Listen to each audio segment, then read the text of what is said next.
Have you had different theories over the 30 years, Well, or has it been pretty much the same, or did it? I mean, John Douglas's theory, when he presented that to me, was sobering. It's like, The wife didn't have the knowledge. She doesn't know anything about that. This is money that's electronically placed in his 401k at the end of the year. So to me, it's kind of like the manifesto in the Unabomber.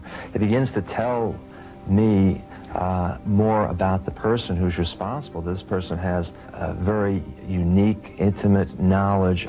John, I was tough on the Ramseys, particularly John Ramsey. At one point I said, John, I said, if you did it, I said, you're one great liar, because I've interviewed some great liars in my life.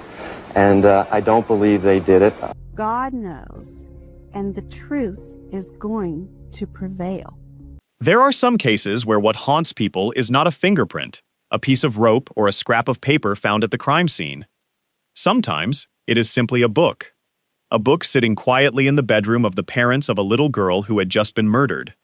At first glance, there was nothing unusual about it. But what if I told you that this book was written by a former FBI behavioral analyst, that it described real killers, and that one chapter covered an old case containing a series of details that would later be said to bear striking similarities to the death of JonBenet Ramsey? Would you think it was just a coincidence? Or would you start asking yourself, why was that book there? Who bought it? Who read it? And most importantly, if someone inside that house had read it, could what they read have remained in their mind longer than we ever realized? Hello everyone, and welcome back to the channel. If you love true crime stories that dig into even the smallest details, where we don't rush to believe any explanation and always ask questions before reaching a conclusion, make sure to subscribe to the channel right now to support us. Your support is what motivates us to continue searching for and telling stories that are complex, mysterious, and sometimes far more disturbing than what we see on the surface. Now, let's go back to that room. Late 1996. JonBenet Ramsey, a little girl just 6 years old, was found dead inside her family's home in Boulder, Colorado. The case quickly became one of the most closely watched criminal investigations in America. But among the questions surrounding the ransom note, the crime scene, the unusual signs, and the conflicting statements, one seemingly small detail gradually began to attract attention. A book. Mindhunter. Its author was John Douglas, a former head of the FBI's Behavioral Science Unit, who became well known for his work studying the behavior of murderers. The book was published in 1995, 1 year before JonBenet died. And if that were all there was to the story, it probably wouldn't lead anywhere. A person can read books about crime. A person can enjoy investigative stories. A book can appear on anyone's bookshelf. There is nothing unusual about that. But then people began looking at one particular chapter of the book, a chapter about the case of Larry Gene Bell, a man who kidnapped and murdered Cher Faye Smith and a 9-year-old girl. And this is where the similarities begin to emerge. In the Cher Faye Smith case, the kidnapper called the victim's mother. The first words mentioned were, "Listen carefully." In the JonBenet case, the ransom note also began with a similar phrase. One sentence. Just one sentence. It might mean nothing at all, but place it alongside the other details. Cher Faye was bound and gagged with duct tape. JonBenet was also found with duct tape. Cher Faye showed signs associated with being restrained. JonBenet was also found with cord around her. In the Cher Faye case, there was a piece of writing connected to the final words intended for the family. In the JonBenet case, the killer left behind an unusually long ransom note written on a legal pad. Then another similarity appeared. Cher Faye was connected to the world of beauty pageants through her sister, who later became Miss South Carolina and went on to compete in the Miss America pageant. Patsy Ramsey was also a former beauty queen. She had held the title of Miss West Virginia and competed in the Miss America pageant. Now, try doing something. Don't reach a conclusion. Don't say the book caused the crime. Don't say that someone definitely used it. Just place all of these details side by side. And then ask yourself, are we looking at completely independent coincidences? Or is there something here that deserves a closer look? This is where the story becomes dangerous. Because human beings have a very natural tendency. When we see two things that resemble each other, we want to connect them. But real investigations aren't that simple. One similarity is not evidence. Two similarities may not be evidence either. Even multiple similarities can still be nothing more than coincidence. But they can become a legitimate reason to ask questions. And Mindhunter raises a particularly uncomfortable question. If someone inside the Ramsey home had read that chapter, what might they have known?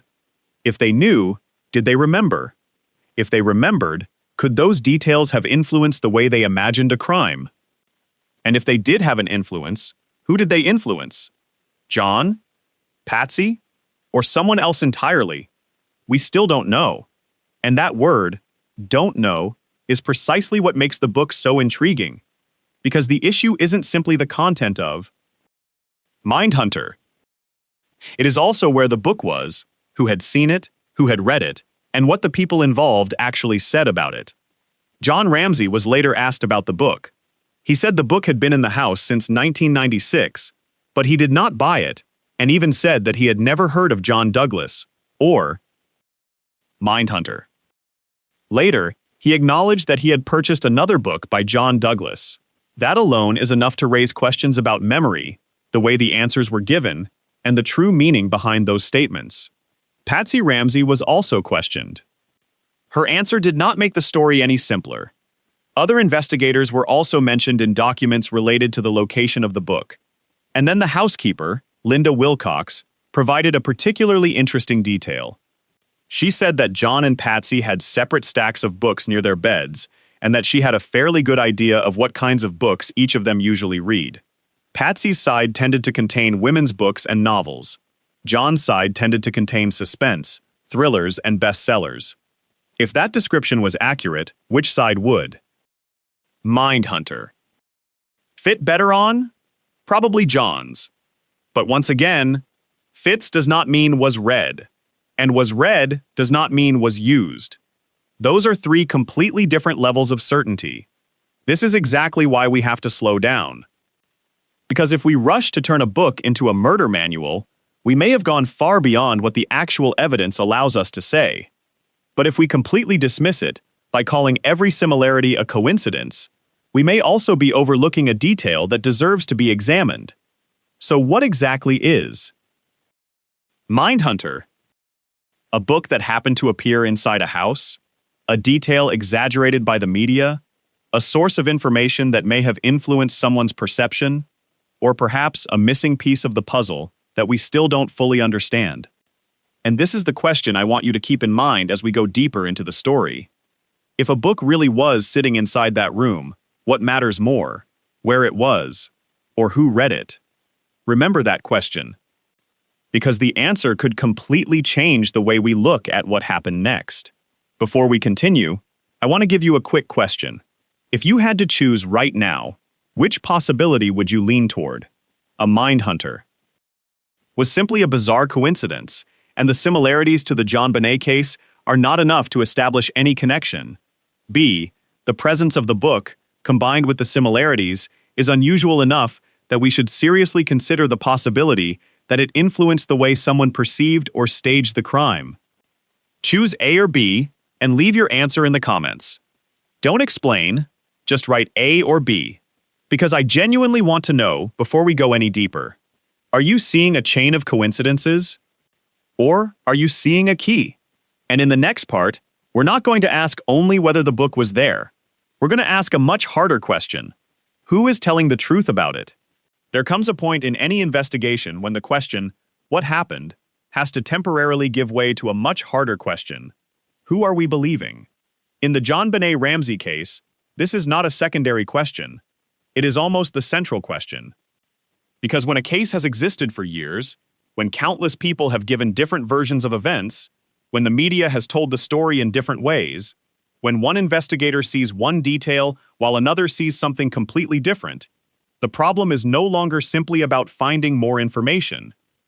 The problem is determining the value of each piece of information. A person may be telling the truth, but their memory may be wrong.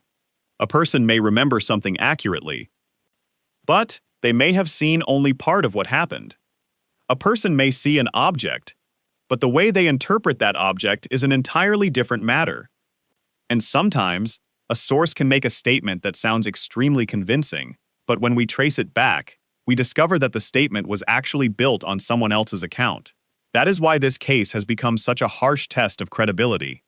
And if we want to understand the Mind Hunter story seriously, we have to temporarily forget the question of whether the book was a murder manual or not.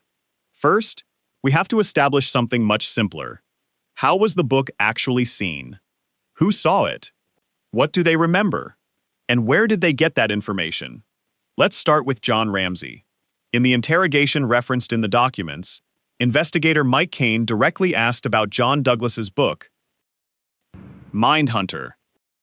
The first thing worth noticing is the way the question was asked. Mike Kane did not ask, "Are you aware that this book was ever in the house?" He asked whether John Ramsey had purchased the book. That suggests that, within the context of the interrogation, the existence of the book had already been presented as information the investigator believed he knew. John Ramsey said he did not buy it. He said the book had been in the house since 1996. If we stopped there, the answer would seem fairly simple. But then another detail appeared. John Ramsey said he had never heard of John Douglas. He also said he had never heard of the book. And this is where we have to resist a very strong temptation. The temptation is to look at an unclear answer and immediately call it a lie. We cannot do that. Because when someone says, "I've never heard of the book," there can be several possible explanations. Maybe they genuinely don't remember. Maybe they knew the author's name but didn't remember the book. Maybe someone else purchased it. Maybe they had seen it but simply didn't pay attention to it. Or perhaps there was a problem with the statement. All of these possibilities exist. And a serious investigation has to allow them to exist until evidence helps eliminate them. But later, John Ramsey acknowledged that he had purchased another book by John Douglas the following summer. That is a very noteworthy detail. Not necessarily because it proves he had read Mind Hunter, but because it makes his earlier answer worth examining more closely. If he truly had never heard of John Douglas when he was asked about Mind Hunter, then how does another Douglas book appear in the story? Did he simply remember incorrectly? Was he distinguishing between the two books? Or is there something else we don't know? This is precisely where evaluating testimony becomes complicated. A statement should not be judged based on feeling alone. It has to be placed alongside other statements, other documents, and information that can be independently verified. And that is why we need to look at Patsy Ramsey. Patsy was asked about Mind Hunter. In another interrogation, according to the material, the interviewer had not even finished saying the full title of the book before Patsy reacted, but her answer did not immediately make everything clear. She did not simply confirm that she had read the book, nor did she provide a complete explanation for why it was there. When asked about John Douglas, she said she knew who he was. But knowing who a well-known expert is and reading a specific book by that person are two very different things. This is something we can easily overlook. If someone says, "I know who John Douglas is," that does not mean, "I read Mind Hunter." And if someone says, "I saw Mind Hunter," that does not mean, "I read the chapter about Sherfay Smith." Those three pieces of information have to be separated. Knowing the author, knowing the book, reading the book. These are three different levels of information. And when examining a theory about the book's influence, that distinction can determine the entire argument. Because in order to say that a book may have influenced someone's behavior, we need at least some reason to believe that person was exposed to its contents. If we don't know whether they read it, then we are simply inferring from the presence of an object. And the presence of an object does not tell us a story by itself. It only raises a question. Now let's turn to the other people mentioned in the documents. Sergeant Wickman was cited by Steve Thomas in his book. According to Thomas, among the books said to have been on John Ramsey's nightstand was Mind Hunter. Another source, Linda Arndt, is also mentioned in Bonita Sauer's notes. According to the cited material, Linda Arndt noticed Mind Hunter on John Ramsey's nightstand. At first glance, This appears to be a very strong point of confirmation. Two different people, the same book, the same location. But once again, we need to slow down. Are those two sources truly independent? That is the important question. If the second person learned the information from the first, then repeating the same detail does not create an entirely new piece of evidence. This is an extremely important principle when evaluating sources. We don't count how many times information is repeated. We trace how many independent sources actually stand behind that information.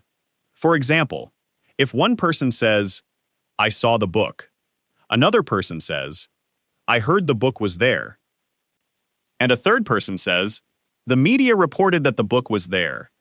We do not have three equal pieces of evidence. We have three different levels of information. The first person may be a direct witness. The second is hearsay.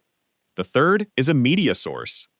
All of them may be useful, but their evidentiary value is not the same. And that is why crime scene photographs mentioned in the story become important. If the book actually appears in crime scene photographs, then we have a different kind of data. It is no longer just memory. It is no longer just someone's account. We have an image that can be examined. But even a photograph does not automatically solve everything. A photograph can show us a book sitting on a table. It cannot tell us who bought it. It cannot tell us who read it.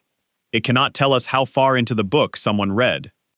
And it certainly cannot tell us whether the reader was influenced by it. This is one of the most important points in the entire story. One piece of evidence can answer one question without answering the next. A photograph may answer, "Was the book there?" But it cannot answer, "Who read it?" And the question, "Who read it?" still does not answer, "Did they remember the contents?" And that question still does not answer, "Did the contents influence their behavior?" And even if the final question were answered with yes, we would still have to ask, what evidence proves that influence was connected to this specific crime? You can see how long the chain of reasoning becomes. That is precisely why a story that seems to revolve around a single book can become a lesson in investigative thinking. Now let's look at Steve Thomas. Thomas used material from Mindhunter to discuss staging. He focused on what John Douglas wrote about family members potentially being perpetrators, about staging and redirecting suspicion, about crimes occurring around holidays, and about the way bodies were handled. These points can certainly make a reader think, but we need to distinguish between two things. One is, John Douglas wrote this. The other is, what John Douglas wrote explains the John Bonet case. The first can be verified through the text itself. The second is an argument, and an argument requires more than a similarity. This is where the way we read becomes important. If we read Mindhunter, after already knowing every detail of the John Bonet case, we have the advantage of hindsight. We know about the ransom note. We know about the duct tape. We know about the cord. We know about the arguments surrounding staging. So when we read an older chapter, we can very easily notice similarities that a reader in 1995 might never have considered significant. This is a form of cognitive bias.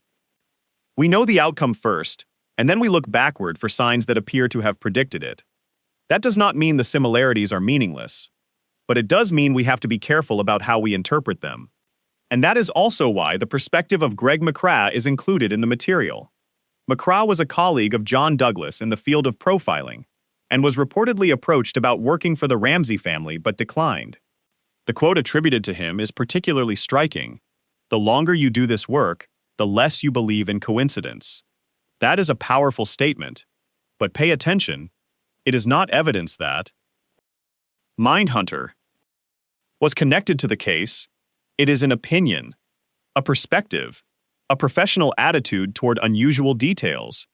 And this is something worth learning when watching true crime. A professional making a very persuasive statement does not mean that statement has become evidence.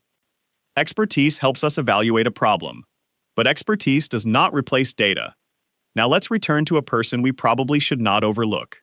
Linda Wilcox, the housekeeper. She is a particularly interesting source because she did not simply talk about the book. She talked about the family's reading habits. She described John and Patsy as having separate stacks of books near their beds. She said she pretty much knew who read what. If that memory is accurate, it provides us with a different kind of information. Not.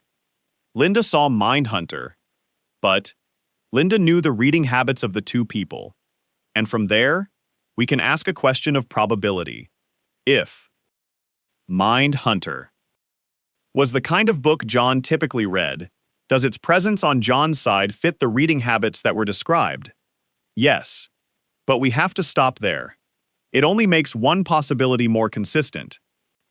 It does not prove that John read the book. This is a principle that I believe viewers can apply to any case. When you hear a detail, don't just ask, "Does this support my theory?" Ask, "What does this actually prove?" And, "What does it not prove?" Those two questions can protect us from a lot of premature conclusions. For example, if Linda says John usually read thrillers, that does not prove he read Mindhunter. If an investigator says Mindhunter was on the nightstand, that does not prove who read it. If John admits he read another book by Douglas, that does not prove he read Mindhunter. If Patsy knew who John Douglas was, that does not prove she knew the contents of the Sure Fay chapter. If a newspaper calls the book a murder manual, that does not turn it into a murder manual. These boundaries matter. And the media is a particularly interesting case. The material mentions the National Enquirer and a 1998 article whose headline referred to a murder manual being found in the parents' bedroom.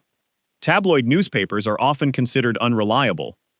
But the story is more complicated than that. A source can contain genuinely valuable information while presenting it in a sensationalized way. An article can contain a true detail while placing it inside an overly strong interpretation. So instead of asking, "Is this newspaper reliable or not?" we should ask, "Which details in the article can be independently verified?" That is a better approach, because a source does not necessarily have to be perfect to contain a true piece of information, but information should only be treated as strong evidence when it can stand on its own without depending entirely on the credibility of the source. And here, the issue of credibility comes back again. John Ramsey, Patsy Ramsey, Steve Thomas, John Douglas, Greg McCraw, Linda Arndt, Wickman, Linda Wilcox, Bonita Sauer. The media. Each person stands in a different position. Each person knows a different part of the story. Each person may have different limitations. And perhaps the biggest mistake would be trying to find one person to trust completely. Because in a complex case, the truth may not exist entirely within any one person's account. It may exist in the places where different sources can independently verify one another. If John says one thing, we look for independent data. If Patsy says something different, we compare it. If an investigator makes a claim, we examine what it is based on. If a housekeeper remembers a detail, we ask whether that memory is supported by other documentation. That is how we move from a story to a case file. And this is exactly where Mindhunter becomes such an interesting test. Because perhaps the book will ultimately not be the key to solving the case. But the process of examining it teaches us something more important. We have to examine how a story is constructed. Who said it? Who repeated it? Who interpreted it? Who believed it? And who began believing it simply because they heard the same thing too many times? At this point, we still cannot say that the book influenced the crime. We also cannot say that it was completely meaningless. But we have eliminated one overly simple way of thinking. We are no longer asking only, is Mindhunter connected or not? We are beginning to ask, how strong is the chain of evidence connecting Mindhunter to the case? That is a completely different question. And if we draw that chain out, it looks something like this. The book existed. Someone saw it. Someone may have owned it. Someone may have read it. The contents may have been remembered. The contents may have influenced someone's thinking. That thinking may have influenced behavior. And that behavior may have appeared at the crime scene. Every arrow in that chain is a question. Every question requires evidence. And if even one link is weak, the entire theory has to be reassessed. This is why we should not call Mindhunter a murder manual yet, but it is also why we should not close the door on the story, because there is still one thing we have not examined. Not the accounts about the book, not the newspaper headlines, not the way other people interpreted it, but the actual content of the chapter itself. If we want to know how significant the similarities really are, we have to return to the original text and read it according to one principle. Don't look for what we want to see. Look for what is actually there. Then place it alongside what happened in the John Bonet case. If the similarities disappear when examined more closely, the theory becomes weaker. If they remain, then we have a question worth pursuing. And if we discover that some of the similarities exist simply because they are common motifs in criminal cases, then that is also a valuable answer. Because the goal of an investigation is not to prove a theory at all costs. The goal is to determine which theory can survive scrutiny.